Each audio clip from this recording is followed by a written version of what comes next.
Abramos a palavra do Senhor no livro do profeta Isaías, capítulo 7.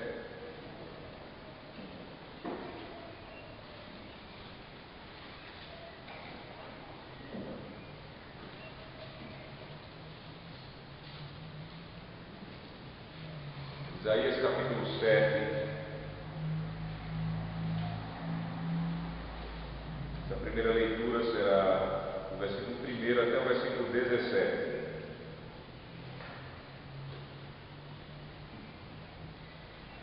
Assim diz a palavra do Senhor. Sucedeu nos dias de Acais, filho de Jotão, filho de Uzias, rei de Judá, e Rezim, rei da Síria, e Peca, filho de Remalias, rei de Israel, subiram a Jerusalém para pelejarem contra ela, porém não prevaleceram contra ela. Deu-se aviso à casa de Davi: a Síria está aliada com Efraim. Então ficou agitado o coração de Acais e o coração do seu povo, como se agitam as árvores do bosque com o vento.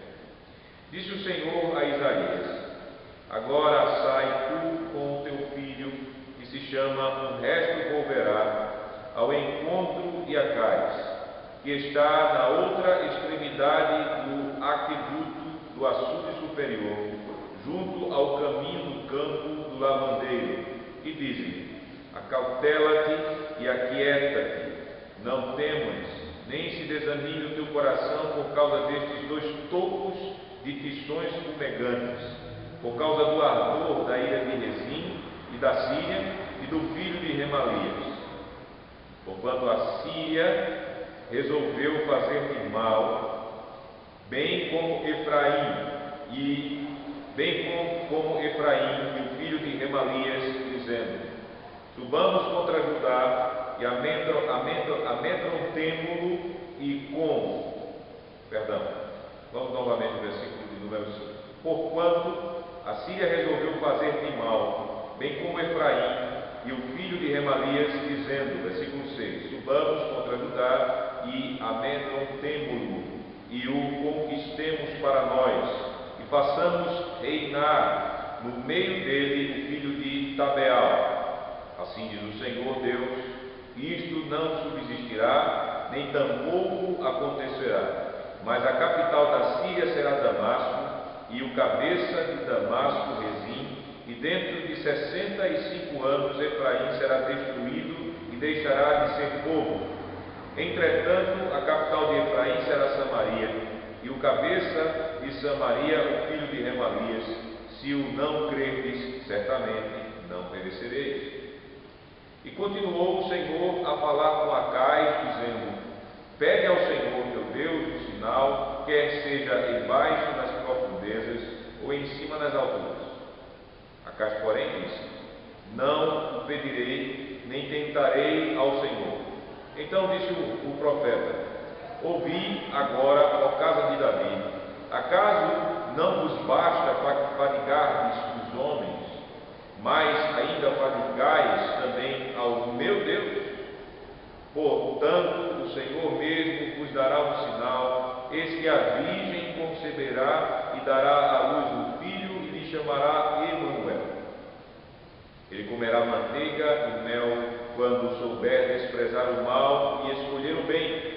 Na verdade, antes que este menino saiba desprezar o mal e escolher o bem, será desamparada a terra, ante cujos dois reis tu tremes de medo. Versículo 17: mas o Senhor fará vir sobre ti, sobre o teu povo e sobre a casa de teu pai, por intermédio do rei da Assíria, dias tais quais nunca vieram desde o dia em que Efraim se separou de Judá. O texto da pregação é o versículo 14, onde a palavra de Deus diz: portanto, o Senhor mesmo vos dará um sinal: eis que a virgem conceberá e dará à luz um filho, e lhe chamarás Emanuel. Vamos para outro texto da palavra, Mateus, capítulo 1.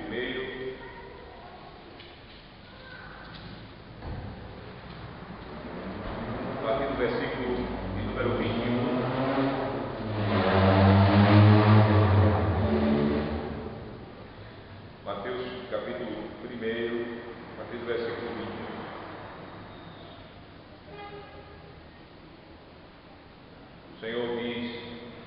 sua palavra, ela dará à luz um filho, e lhe porás o nome de Jesus, porque ele salvará o seu povo dos pecados deles. Ora, tudo isto aconteceu para que se cumprisse o que fora dito pelo Senhor, por intermédio do profeta: eis que a virgem conceberá e dará à luz um filho, e ele será chamado pelo nome de Emanuel, que quer dizer Deus conosco. Despertado José do sono, fez como lhe ordenara o anjo do Senhor, e recebeu sua mulher. Contudo, não a conheceu, enquanto ela não deu à luz um filho, a quem pôs o nome de Jesus. Amada congregação do Senhor Jesus Cristo, o Natal é a história e o cumprimento de um milagre grandioso. O profeta Isaías, ele proclamou o nascimento de uma criança, como nós vimos em Isaías capítulo 7, versículo 14.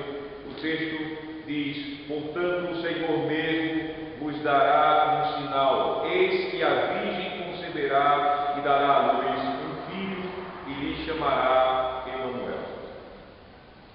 O milagre grandioso é que o Senhor ele faria uma virgem conceber e dar à luz um filho.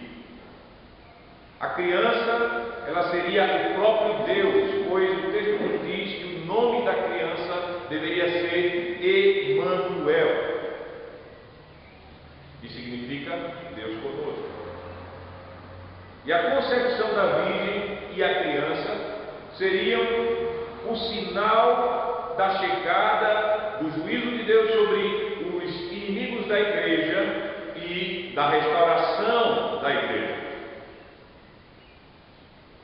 E esse sinal, meus amados irmãos e irmãs, primeiramente ele foi prometido ao rei Acaias, que foi ameaçado pela Síria, não confunda Síria com a Síria, mas pela Síria, e pelo reino norte de Israel. Lembre-se que o Senhor Deus, ele separou Israel em dois reinos, reino norte e reino sul. E nesse tempo da profecia, Acaias, ele foi tentado a buscar uma aliança bélica com a Assíria. E o que aconteceu? O profeta Isaías, chamado pelo Senhor, ele dirigiu uma palavra a Acaias. O profeta Isaías, ele chamou Acaias a confiar só no Senhor e não em uma nação estrangeira.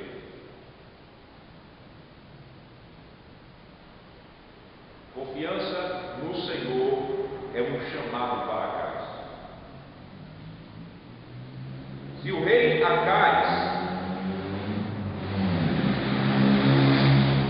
Acaias ele confiasse na Síria, a Síria seria o mesmo, meus irmãos, que negar a aliança do Senhor Deus.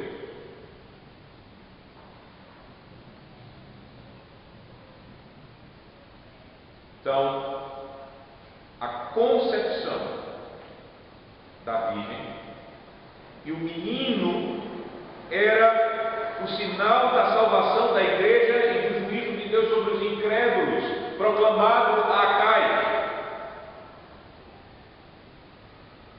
Mas o que aconteceu?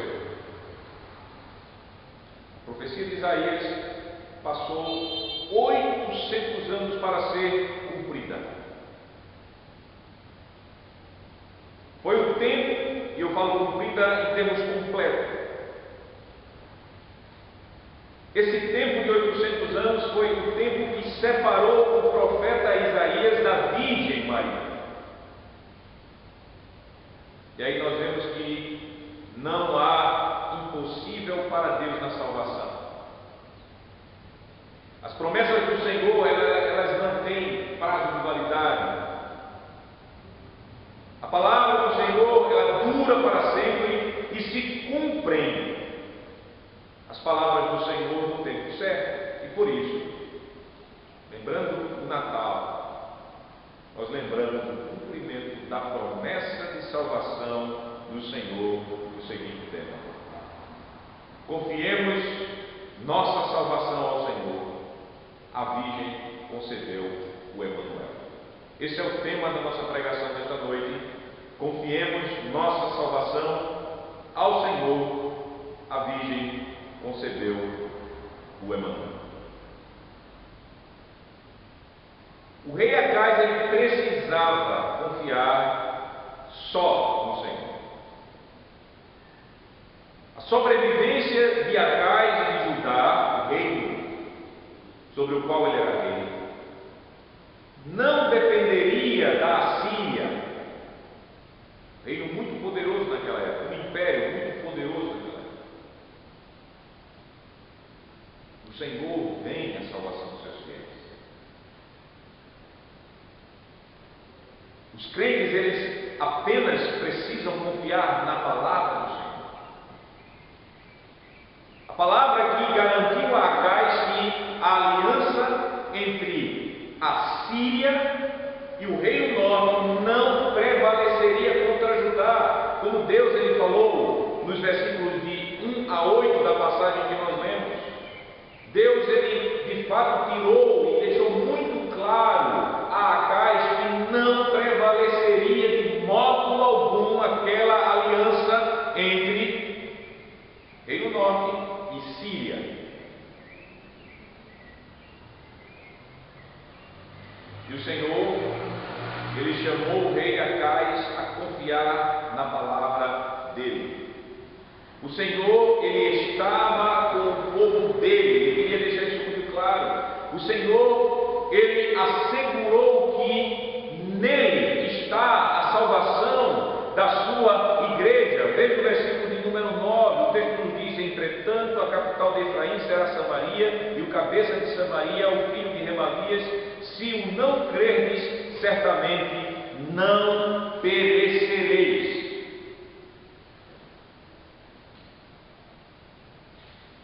Porém, o que aconteceu? O rei Acais, na incredulidade dele, recusou o Senhor. Recusou de uma maneira muito aparentemente piedosa. Deus ele dirigiu a palavra a Acais no versículo 10, o texto nos diz: e continuou o Senhor a falar a Acais, com Acais, dizendo: pede ao Senhor teu Deus um sinal, quer seja embaixo nas profundezas ou em cima nas alturas. Agora veja qual foi a resposta de Acais, versículo número 12. Acais, porém, disse: não o pedirei, nem tentarei ao Senhor.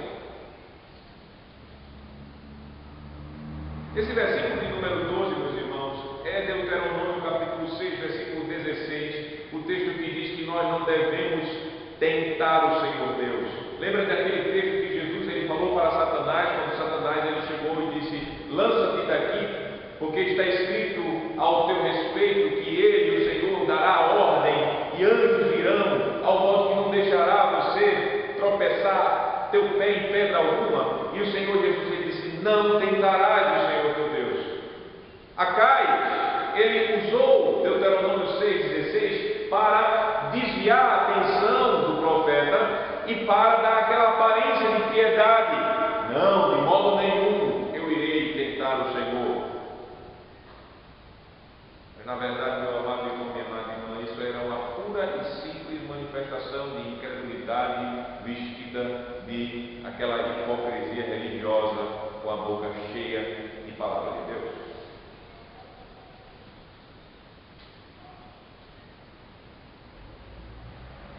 Ele estava rejeitando. Tanto que se você pegar os livros de 2 Reis, você vai ver que Acais, ao invés de confiar no Senhor, ele buscou a Assíria para fazer uma aliança e tentar se livrar dos medos e dos pavores dele.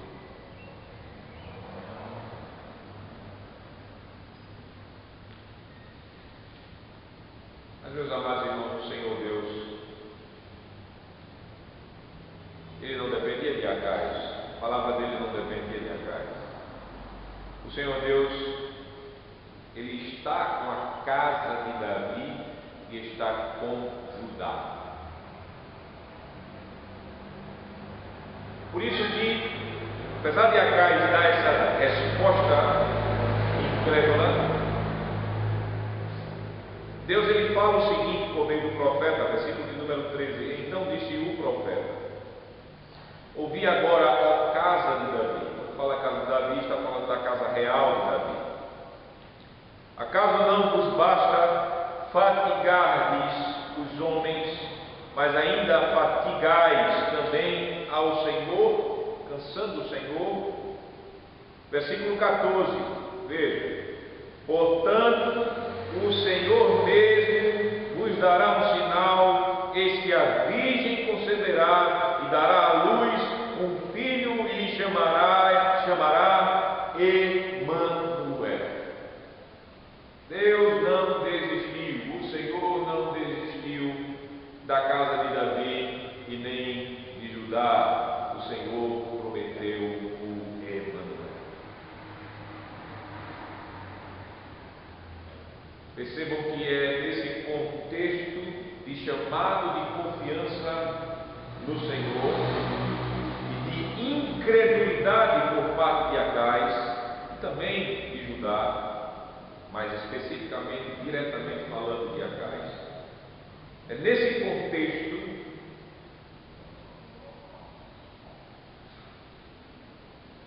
que o Senhor Deus ele dá a promessa de salvação pela fé, que o Senhor Deus ele dá uma promessa de juízo para a incredulidade.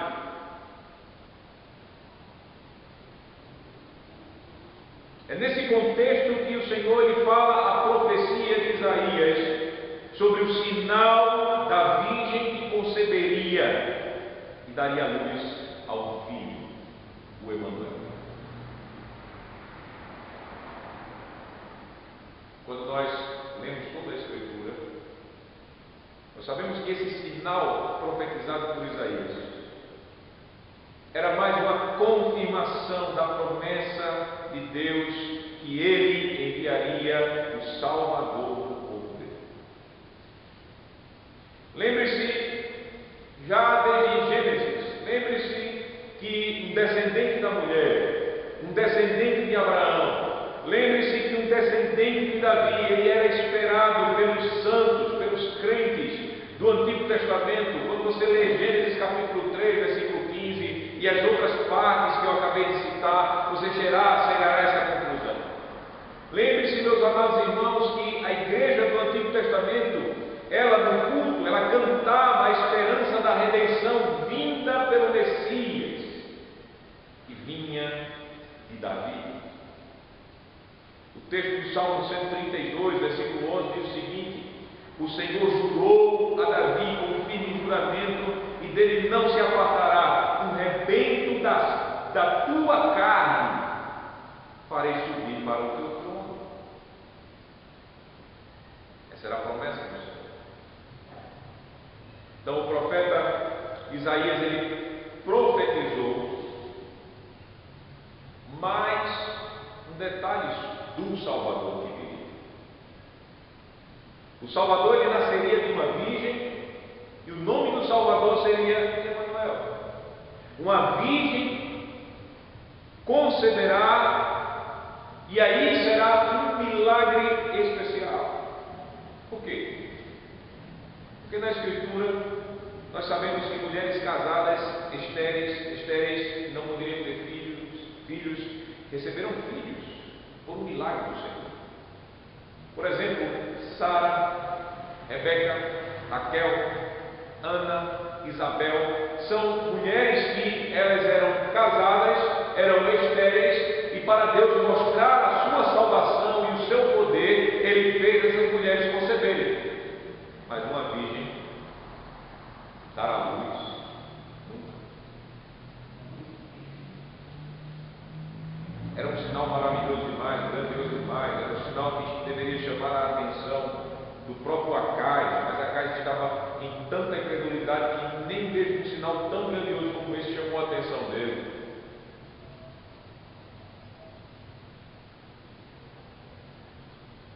Já disse em outros sermões que sinais Deus ele pode e quer dar quando Ele quer dar para confirmar a palavra dele, ele fazia isso.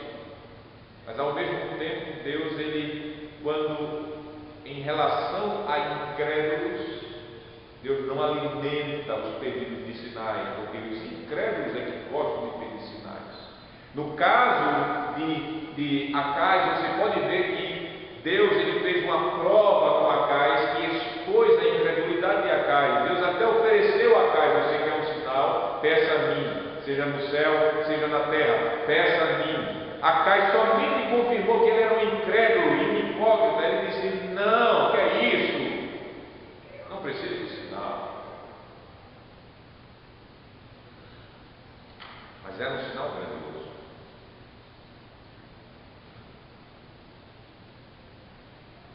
Era um sinal que chamaria a atenção de Israel sobre a chegada da salvação e sobre a chegada também do juízo de Deus sobre os inimigos da igreja. Era um sinal que só o Senhor podia dar. Veja que o texto diz, no versículo 14: portanto, o Senhor mesmo vos dará um sinal. Não é homem que dará esse sinal, nem pode dar esse sinal. É o Senhor mesmo.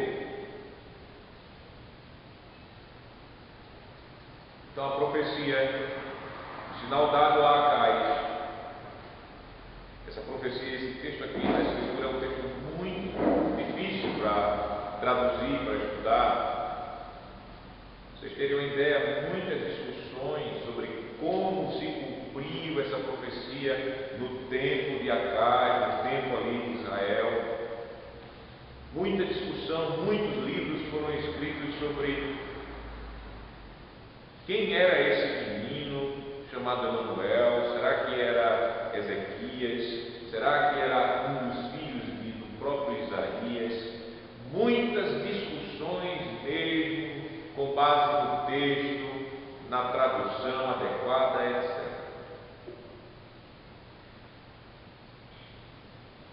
Mas deixando esses problemas textuais e interpretações, o fato é que no Novo Testamento nós temos desvendamento, revelação sobre esse grande sinal que Deus falou em Isaías capítulo 7, versículo 14. É no Novo Testamento que a profecia e o mistério do Messias, ele foi desvendado e ele foi cumprido completamente para nós entendermos a palavra de Deus. Quando nós lemos no Evangelho, nós aprendemos que o anjo Gabriel, ele apareceu a uma virgem da tribo de Judá, a uma descendente de Davi, que tinha o nome de Maria. E nós aprendemos no Evangelho de modo tão simples, sem essas complicações todas, que esse anjo, ele exclamou a Maria a seguinte palavra do Senhor. Vamos para Lucas capítulo 1. Lucas capítulo 1. Versículo de número 28.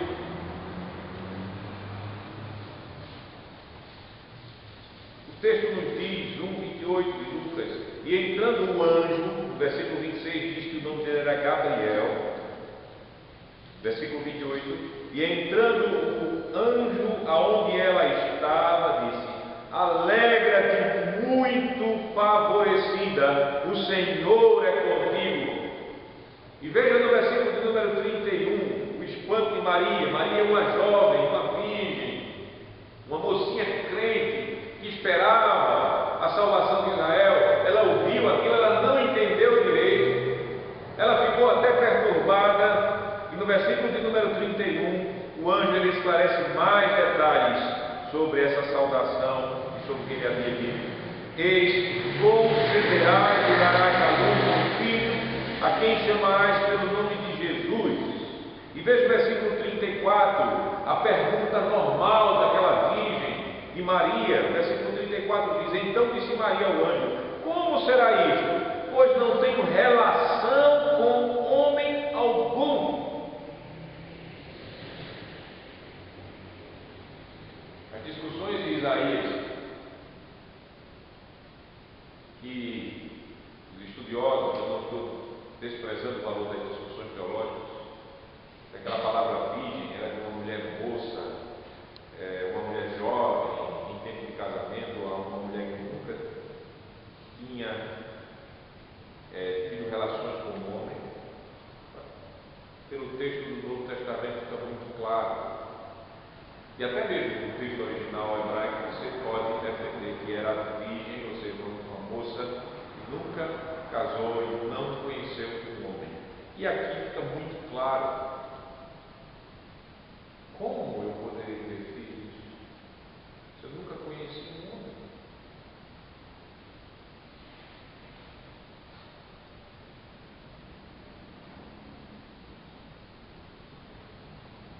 O anjo explicou nos versículos posteriores. Respondeu, versículo 35, respondeu-lhe o anjo: descerá sobre ti o Espírito Santo, e o poder do Altíssimo te envolverá com a sua sombra. Por isso também o ente santo que há de nascer será chamado Filho de Deus. Deixando o texto agora, esse encontro do anjo com Maria. Possivelmente esse mesmo anjo ele foi até José e ele disse que Maria, a sua noiva, podemos até dizer a sua esposa legalmente, porque ele ainda não estava coabitando com ela. Esse anjo, mais um pouco depois de ter falado a Maria, porque aqui notem que ele já está dizendo: você conceberá o futuro, enquanto lá no texto de Mateus ele disse: ela está grávida. Então a concepção já havia acontecido. Esse mesmo anjo ele foi até Maria, ou até José, perdão, e ele disse a José que Maria estava grávida por obra do Espírito Santo. Mateus capítulo 1, versículo 21. A virgem concebeu por obra do Espírito. O descendente de Davi, o rei Salvador, nasceu da virgem, porque Maria também era descendente de Davi, o texto nos diz. Então o que aconteceu, meus irmãos? O sinal da salvação e do juízo chegou. Aconteceu o cumprimento de Isaías, capítulo 7, versículo 14. O próprio escritor do Evangelho, Mateus, lá no versículo 22 e 23, para deixar bem claro aos leitores que não fossem, até os leitores judeus, mas especialmente os leitores que não conheciam bem as Escrituras, mas especialmente dirigido aos judeus, para mostrar que o nascimento de Jesus era conforme a palavra e a profecia. Lá em Mateus capítulo 1, versículo 21, texto 22, o texto diz: ora, tudo isto aconteceu para que se cumprisse o que fora dito pelo Senhor por intermédio do profeta: eis que a virgem conceberá e dará à luz um filho, e ele será chamado pelo nome de Emanuel. E aí ele explica que quer dizer Deus conosco.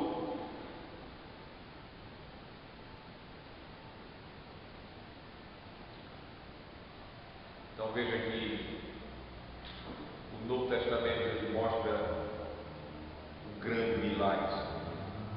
Veja, notem que no Novo Testamento nós vemos que, de fato, que para Deus a salvação não há impossível.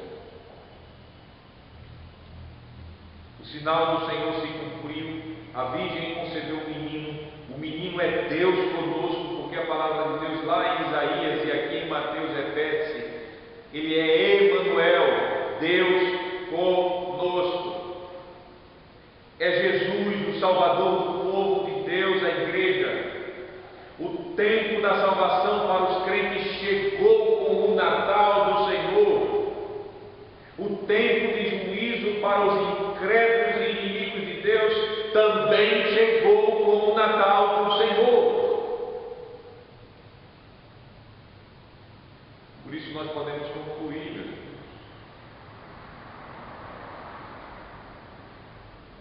A mensagem do Natal profetizada por Isaías foi, ao mesmo tempo, mensagem de salvação e de juízo para Acais.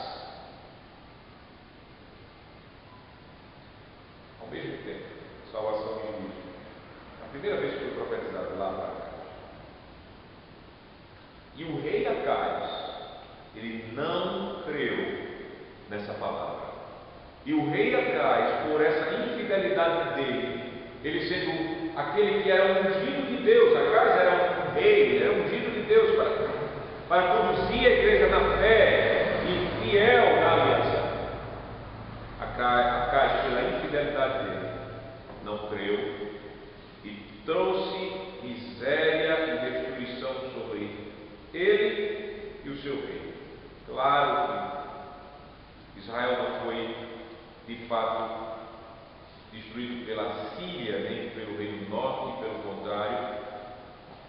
Acais fez aliança com a Assíria, o império, e a Assíria, depois de acabar com o reino do norte e acabar com Síria, Damasco,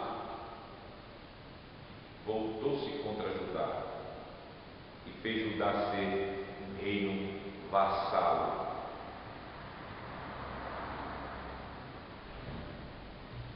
Quando você deixa de crer no Senhor e vai crer nos seus ídolos, só dá.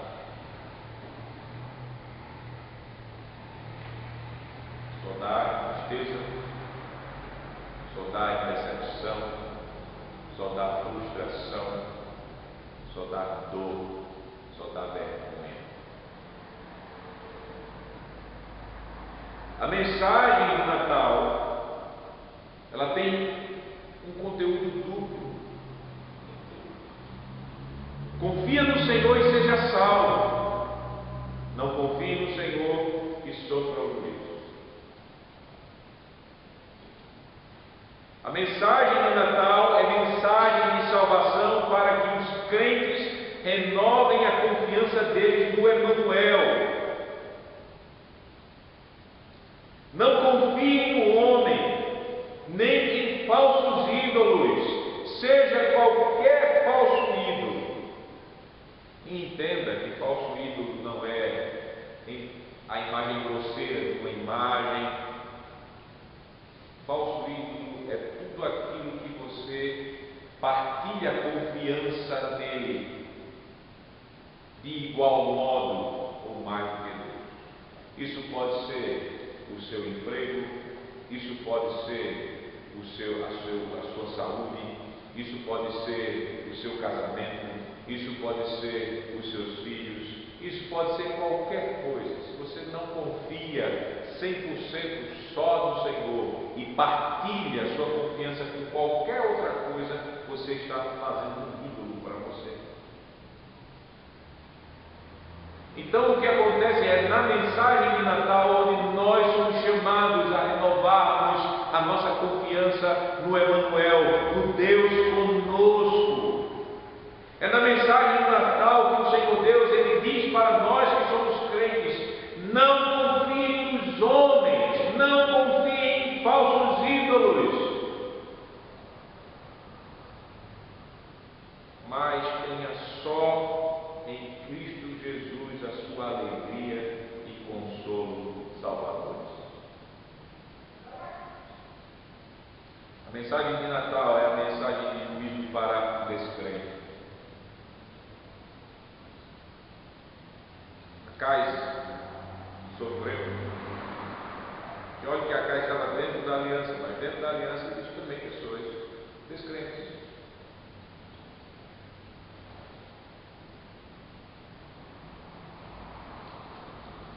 O exemplo de Acais nos mostra a necessidade que também a mensagem de Natal é uma mensagem dizendo para dentro da igreja e para fora da igreja: arrependam-se da idolatria, arrependam-se da confiança que vocês têm em vocês mesmos.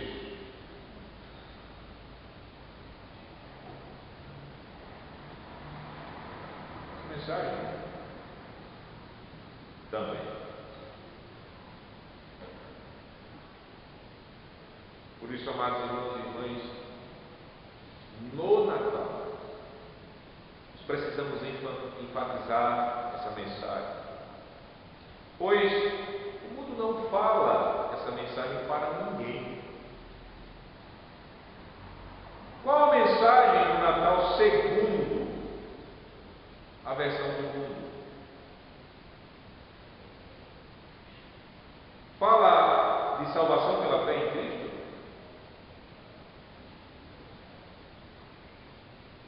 Fala de juízo de Deus para aqueles que não confiam só no Senhor Jesus Cristo? Ande pela cidade de Curitiba, veja os comerciais, ande pelo shopping, veja as praças, veja se você identifica essa mensagem completa de salvação só em Cristo e de juízo de Deus na mensagem do Natal que você vê sendo propagada pelo mundo. Não, nem sobre a concepção da Virgem se fala mais, e nem do nascimento do Emanuel se menciona mais. Pelo contrário, se prega idolatria, se prega a alegria do homem, no mero homem. O Natal do mundo não tem nem Jesus Cristo, e por isso é nessa época do Natal, quando o mundo prega a confiança em ídolos e no próprio homem como um ídolo, que a igreja do Senhor, ela deve pregar e chamar todos os homens, sem exceção, a confiarem apenas em Cristo Jesus para a salvação deles e para a vida eterna. Sem essa confiança no Emanuel não há salvação. Não adianta ser religioso, não adianta o Natal, não adianta buscar fora de Jesus Cristo a alegria e consolo para você e sua família.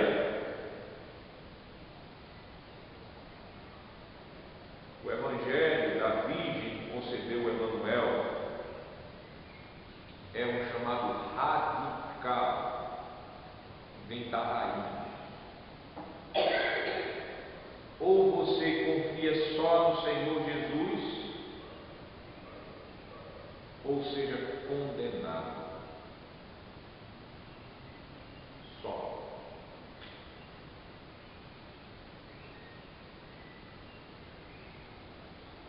Usarei uma palavra mais pesada. Ou você confia no Senhor Jesus, ou você será destruído.